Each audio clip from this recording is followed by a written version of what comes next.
सिंध जे ॿियनि शहरनि जियां गादीअ वारे शहर कराचीअ में भी चोमासे जे बरसातुनि जो पाणी नेकाल न थी सघियो। कराची जे इलाइक़े सफुरा ॻोठ में मुख़्तलिफ़ ॻोठनि जे रहवासियुनि तरफ़ां बरसात ऐं सीवरेज जो पाणी नेकाल न थियण ख़िलाफ़ मेमन इस्पताल भरिसां इhtजाजी मुज़ाहिरो करे इंतिज़ामिया ख़िलाफ़ सख़्त नारेबाज़ी कई वई।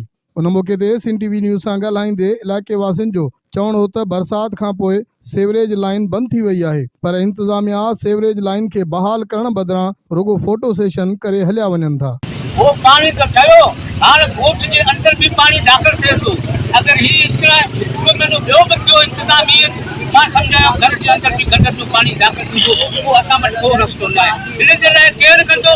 जॾहिं सिंध गवर्नमेंट चाहे थी पीपल्स पार्टी असांखे वोट ॾियो, असीं हक़दार आहियूं वोट ॾियण खां बाद असांखे सदा इहो थो मिले जेको बलूचिस्तान वारो कहानी आहे। सर ये गटर जो पानी मिक्स थियल आहे, ये सॼो जीते जो सफुरा खां वठी मेमन हॉस्पिटल तक ये सॼी गटर लाइन बंदि आहे।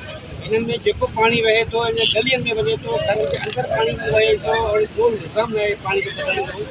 असां पीपल्स पार्टी खे बि चयो आहे, जेके इंतिज़ामिया उन्हनि खे फोन करे चयो आहे, पर को पाणी खे कढण वारो सहूलियत हिते न आहे।